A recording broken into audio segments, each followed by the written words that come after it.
こんばんは、もふもふ不動産もふです。今日はですね、楽天ポイントを貯め始めましたということで、どうやって貯めたのか、それとですね、どれぐらい貯まったのかっていうのについて解説していきたいと思います。まあですね、今日なんですけれども、楽天ポイントなんで貯め始めたのっていうのと、おすすめの貯め方、あとどれぐらい貯まったのっていうのを解説していきます。でですね、結構僕、全然楽天のポイント貯めてなかったんですけども、貯めるとですね、ものすごい貯まって、ちょっとびっくりしてます。なのでですね、今日おすすめな貯め方とかですね、意外とこうするといいよっていうのを紹介していきたいと思います。で、僕自身結構めんどくさいこと嫌いなので、なんかポチポチやったりとか、なんかひたすらめんどくさいことやりたくないんですけども、比較的今日紹介するのはですね、楽な方法で、楽天で、なんか物買い物するとすごい貯まる方法とかですね、解説します。ただまだ2、3ヶ月ぐらいなので貯め始めて、ちょっとまだ、知らない情報あったりとかするんで、そういうのを教えていただけるとすごい喜びます。で、なんで貯め始めたのっていうことなんですけれども、そもそもポイントはあんま興味なかったんですけども、2年前ぐらいにマイル貯め始めて、楽天でちょっと貯まるよっていうのを聞いたので、それでですね、楽天からマイルに変更したりとかいいのかなとか思ってちょっと調べ始めてたら、今年の春頃ですね、楽天経済圏って言葉を知ってですね、結構楽天で固めておくとポイントバンバン入ってくるよって結構情報に強いね、りょうさんとか結構貯め始めてたんで、俺もじゃあちょっとやってみようかなと思って、ちょっと調べ始めたぐらいの感じなので、ちょっと軽い感じですね。ただりょうさんも言ってるみたいに、コスパが悪いって意味ないんで、その1時間かけて100ポイントとかだとですね、時給100円ぐらいになっちゃうんですよね。だからそのかける時間は最短にしておいて、比較的勝手に溜まっていくような方法を、ちょっと今日は紹介したいなと思います。意外と楽に貯めれてますね。で、どうやって貯めるのがおすすめかなんですけれども、僕おすすめはまず楽天カードを作るっていうのがおすすめで、さらにいろいろ楽天講座とか開いたりとか、いろいろ楽天のですね、楽天でいろいろ講座を開設したりとかしておいて、で、楽天で買い物するっていうのが一番ですね、コスパよく貯まりますね。これを紹介していきます。まず楽天カードなんですけれども、楽天カードを持ってないと楽天でポイント貯めにくいので、まだ作ってない人は作った方がいいかなと思ってます。で、年会費無料で5000円ぐらい開くだけでポイントもらえたりとかするんで、ただちょっと期間限定ポイントなんですけれども、そういう感じでいけるんで、開いてない人はですね、口座、楽天カード作ってもいいのかなと思います。もしですね、作りたい人は、モッピーから作るともうちょっとポイント、数千ポイントもらえるんで、モッピー詳細欄貼っとくんで、興味ある人は見てみてください。で、そこから、解説しておくて、で、さらにですね、楽天で商品買った時に、ポイント何%バックっていうのはですね、いろんなものをつけておくと、それがどんどん底上げされていく仕組みがあるんですよね。で、僕だともう楽天で買うと、今日だと 7.5% 還元になったりとかしてます。それなぜかっていうと、例えば楽天会員になると 1% で、楽天カードとプラス 2% になるんですよね。さらにゴールドカード持ってると、さらにプラス 2% になって、さらに僕は楽天銀行プラス楽天カードやってるんで、プラス 1% になって、でも楽天保険すると 1%。でも保険入るかっていうと入ってないんで僕入ってないんですけども、あと楽天電金すると 0.5% とかですね。あと楽天証券で口座開設しておくと 1%。この楽天証券と楽天銀行でこれ無料でできるんで、こういうの開いておきゃいいのかなと思ったりしてます。あと楽天モバイルで 2%。それでね、楽天モバイル使うかっていうと、あんま使わないんですけども、あと楽天トラベルとかで、ホテル予約したりとかすると 1% とかなったりしますね。他にもいろいろあって、なんか楽天アプリ使ったりとかですね、楽天ブック、楽天コボ、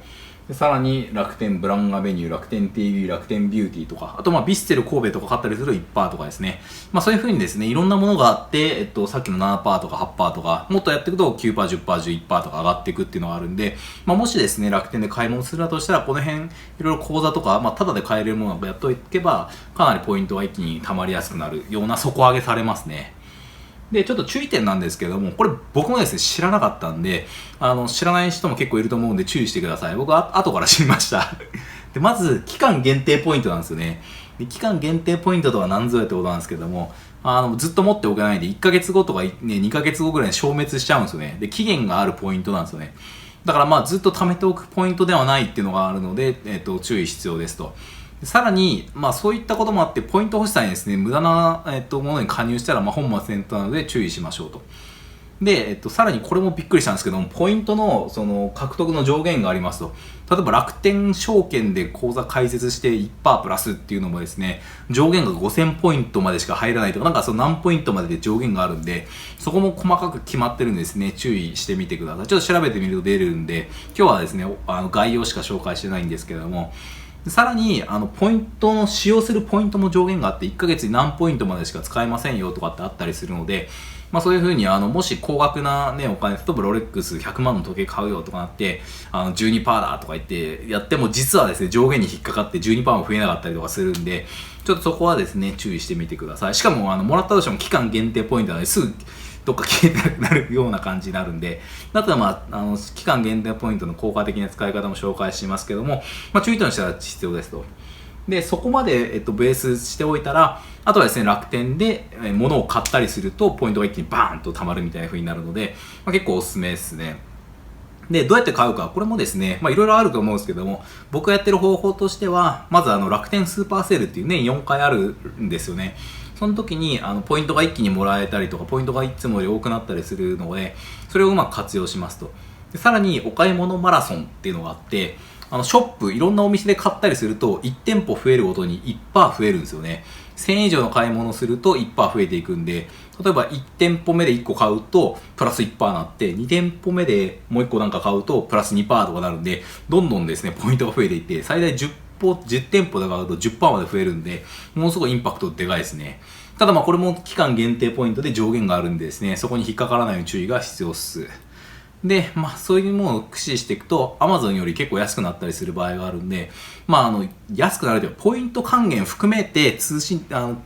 信料とか、含めると安くなるケースがあったりとかしますね。でさらに、0と5のつく日にですね、なんかエントリーしないといけないですけど、エントリーすると 1%、ポイントついたりとか、いろんなことをやっていくと楽天でですね、そういうのを活用するとババッと一気にポイント貯まりますね。で、送料が含まれてたり含まれなかったりとかするんで、そこはちょっと注意が必要ですと。なので僕は、日用品とか送料無料のやつをですね、まとめ買いして、飲料水とかですね、なんか目薬とか、なんかサプリとかですね、そういうのをバンと4ヶ月とか3ヶ月1回ぐらい買っておくと、結構まとまって貯まりますね。で、ただ、いっぱい貯まると言っても、そのポイント欲しいのにいらないものを買ってしまうとね、本末転倒なんで、そこはね、注意が必要ですと。なんか楽天ね、使っていくと、どんどんなんか無駄遣いしたくなるようなインターフェースになってるんで、ちょっと気をつけておかないと、結構バンバンいらないものを買っちゃいますね。